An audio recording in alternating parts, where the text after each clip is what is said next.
Isa pong panel ng mga eksperto ang nagbigay ng kanilang pananaw tungkol sa hinaharap ng mga global payments. Sa kanilang talakayan, lumabas ang pangalan ni XRP bilang posibleng maging base layer o pundasyon ng global system ng pagbabayad or global payment system sa hinaharap.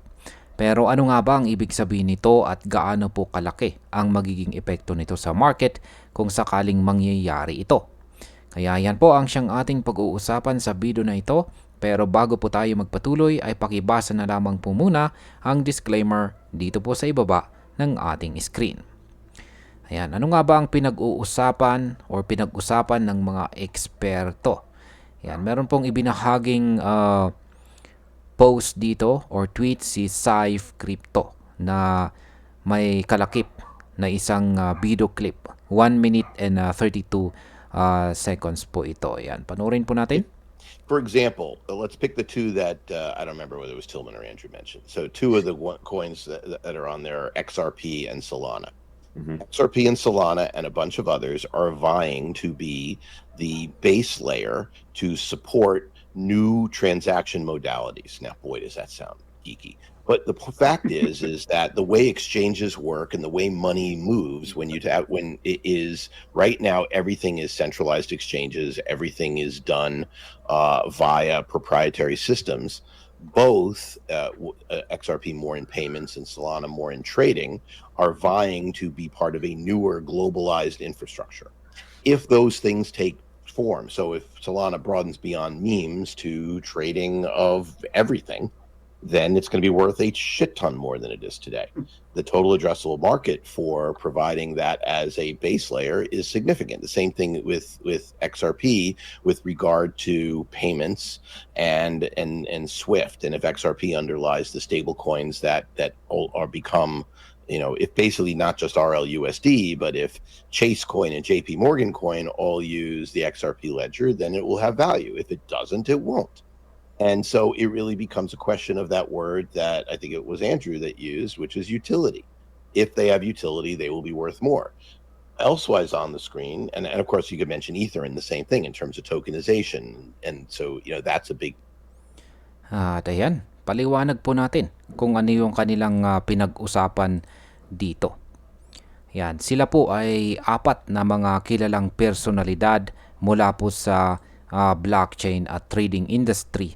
At sila po ay nagsama-sama para talakayin kung aling mga blockchain ang may potensyal na maging core infrastructure ng global finance. Kasama po dito ay si Dave Weisberger ng Better Trade Digital, si Tillman na Holloway, at saka si Andrew Parish mula po sa Arch Public Incorporated, at saka si Josh Frank mula po sa DTI. Ayon po kay Weisberger, itong si XRP at si Solana ay kabilang sa mga nangunguna sa labanan na ito. Ang dalawang coin na ito ay nakikita bilang posibleng maging base layer kung saan tatakbo ang mas malalaking sistema ng trading at saka payments. Kung mangyayari po ito, lalaki ang demand at tataas po ang kanilang market value. Ngayon ay ano po ang papel ni XRP at ni Solana? Kung titignan po natin ay may kanya-kanyang specialization ang dalawang ito. Si XRP po ay nakatutok sa international payments, habang si Solana naman ay mas nakikilala sa trading activities. Para silang dalawang magkakaibang atleta na parehong malakas, ngunit may kanya-kanyang larangan. Kapag lumawak pa ang paggamit kay Solana at nakapag-diversify po siya mula sa kanyang reputasyon bilang trading-focused blockchain, possible rin siyang maging malaking bahagi ng global infrastructure. Ngunit sa ngayon, mas malaki po ang spotlight kay XRP dahil sa kanyang malinaw na target na solusyon, at yan po ay ang global payments. Kung mas lumawak po ang adoption kay XRP, natural po na tataas ang pressure sa market na bumili at mag-hold ng asset na ito, at maaari pong magdulot ng pag-angat sa kanyang presyo. Paano naman po makakatulong sa XRP sa payments sector? Isa po sa pinakamalaking punto ng usapan dito ay ang posibilidad na maging alternative itong si XRP sa kasalukuyang ginagamit na SWIFT system. Alam naman natin na si SWIFT ay decades or dekada. Yan, meron na po siyang dekada na ginagamit para sa dekada na po itong ginagamit para sa international transfers. Ngunit mabagal at mahal ang bayad dito. Kung papalitan o kahit makasabay lamang si XRP bilang mas mabilis at mas mura na paraan ng pagpapadala ng pera sa buong mundo, sigurado pong lalaki ang kanyang demand. Mas maraming financial institutions ang posible pong pumasok at gumamit ng XRP Ledger. Kaya ang epekto po nito sa market price ay maaaring maging malaki at long-term bullish. Ano naman po ang epekto ng stable coins sa hinaharap na XRP? Ayan, binanggit ni Ginoong Weisberger, ayan, or Berger, na ang tunay na value ni XRP ay nakadepende kung ito ang magiging pundasyon ng malalaking stable coins. Halimbawa, kung RLUSD lamang ang nasa ledger, baka hindi ito sapat. Ngunit, isipin natin kung si JP Morgan at iba pang malalaking bangko ay maglabas ng kanilang stable coins gamit ang XRP Ledger. Kung mangyari ito, si XRP ay hindi lang basta coin na ginagamit sa remittance. Siya na ang magiging backbone ng buong global finance system. At syempre, kung ganito po kalaki ang magiging adoption, tataas po ang kanyang presyo at posibleng lumipad sa levels na hindi pa natin nakikita ngayon. Gaano naman po kahalaga ang institutional adoption? Hindi po magiging sapat ang retail investors lamang. Yan, hindi po sapat ang retail investors lamang para itulak sa XRP bilang base layer.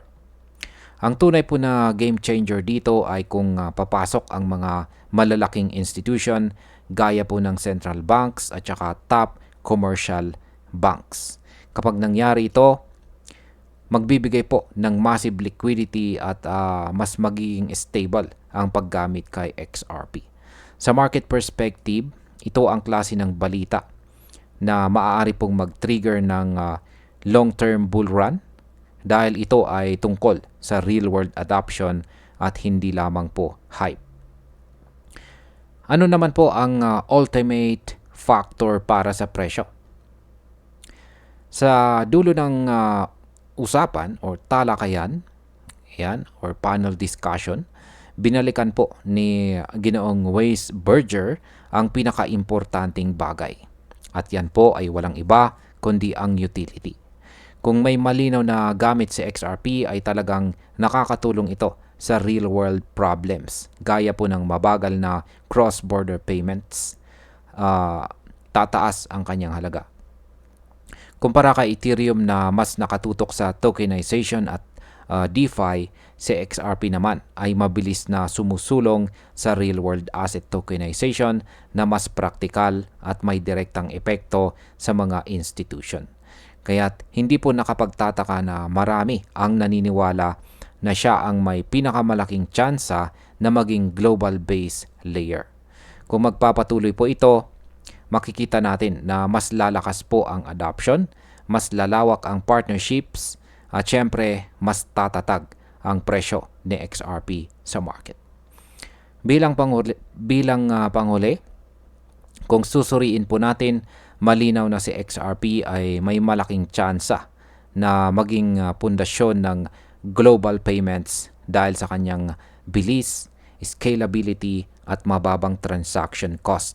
Dagdag pa dito, ang kanyang pagiging open sa interoperability ay nagbibigay po ng mas malaking oportunidad para maging sentro ng bagong global financial system. Gayunpaman, hindi ito mangyayari overnight or hindi po ito mangyayari sa loob ng isang gabi lamang.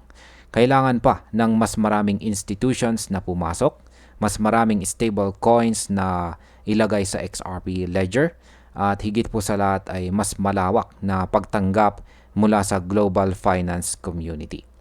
Pero kung susundin po natin ang direksyon ng mga nangyayari ngayon, mukhang papunta na talaga tayo sa yugto kung saan si XRP ay magiging sentro ng global payments. At kung mangyayari po ito, siguradong malaking pagbabago ito, hindi lamang sa crypto market, kundi sa buong sistema ng global economy. At ayan, hanggang dito na lamang po tayo sa video na ito mga ka-crypto. Marami pong salamat sa panonood. Ingat po tayo lagi at God bless po sa ating lahat.